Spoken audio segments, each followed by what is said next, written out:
ஆண்டவரே நாயன் எனக்கு ஏதும் குறையில்லை. திருப்பாடல் 23 முதலாவது வசனம். சங்கீதம் 23:1. கர்த்தர் என் மேய்ப்பராயிருக்கிறார், நான் தாழ்ச்சியடையேன்.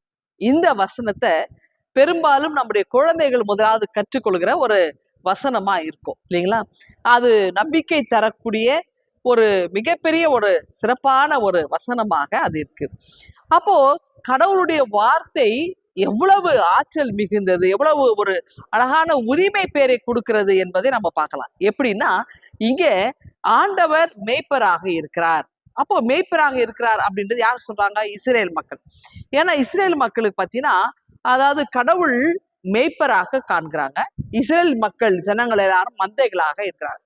ஏன் இதை செய்யறாங்கன்னா, அவங்க பெரும்பாலும் பார்த்தீங்கன்னா இந்த கால்நடைகள், அதாவது ஆடுகளை மேய்க்கிறவர்களாக இருந்தாங்க, அதை பராமரிக்கிறவங்களா இருந்தாங்க. அதனாலதான் அவங்களுடைய வாழ்வாதாரம் என்பது இந்த கால்நடைகள்.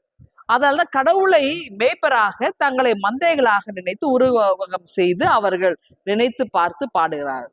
இங்க தாவீதும் அப்படிதான் சொல்றார். அப்ப ஆண்டவர் எனக்கு மேய்ப்பராக இருக்கிறார், எனக்கு எந்த குறைய வாழ்க்கையில இல்லை அப்படின்னார்.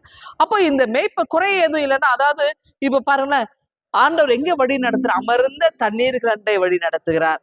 அவங்களுக்கு தண்ணி தேவைன்னா தாகம் எடுக்கும்போது தண்ணீர் கொடுக்கிறார். உணவு பசி அப்படின்னாக்க என்ன பண்றாரு?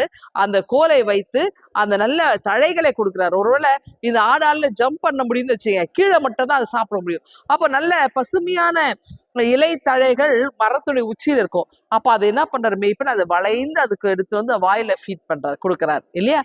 அப்போ மேய்ப்பர் பாருங்க, பசி எடுக்கும்போது நல்ல உணவை தனக்காய் கொடுக்கின்றார், இப்ப நீரை கொடுக்கின்றார், வாழ்வை செவ்வையான பாதையிலே வழி நடத்துகிறார். என் வாழ்க்கையில் எந்த குறையும் இல்லை, பசும் பொன் அந்த வெளி மீது என்னை நடத்துகிறவராக இருக்கிறார்.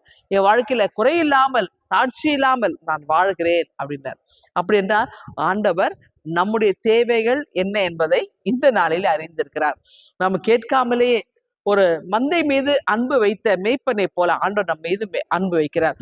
ஒருவேளை நமக்கு ஏதாவது ஒரு கஷ்டம் வருது, முள்ளிலே சிக்கின ஆடோ அல்லது வேற ஏதாவது அது காணாமல் போயிடுச்சுன்னு வச்சுங்க, அந்த மேய்ப்பனுடைய மனநிலை எப்படி இருக்கும்? அதை தேடி கண்டுபிடிச்சு அதோட காயத்துக்கு மருந்திட்டு அதை மார்போடு அணைப்பார் இல்லையா?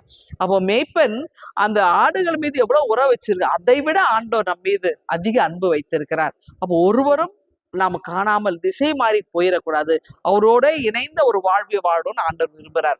எல்லாவற்றையும் மேல ஆண்டவர் நம்மை அரவணைக்கிறவராக இருக்கிறார். அப்போ நமக்காக அவர் உயிரை கொடுக்கவும் அவர் ஆயத்தமாய் இருந்தார் இல்லையா? அப்படிப்பட்ட ஆண்டவர் நமக்கு பலனாய் இருந்து மேய்ப்பனுக்கும் அந்த மந்தைக்கும் என்ன உறவு இருக்கோ அதை விட ஒரு சிறப்பான உறவை ஆண்டவர் நம் மீது வைத்திருக்கிறார். இப்போ நமக்கு எந்த குறையும் இல்லாமல் எல்லாம் நிறைவாய் நம்முடைய வாழ்வில நடத்துவதற்கு ஆண்டவர் திருவுளம் பற்றிருக்கிறார். ஒரே மகிழ்ச்சியாக இந்த நாளை நாம் தோங்குவோமா?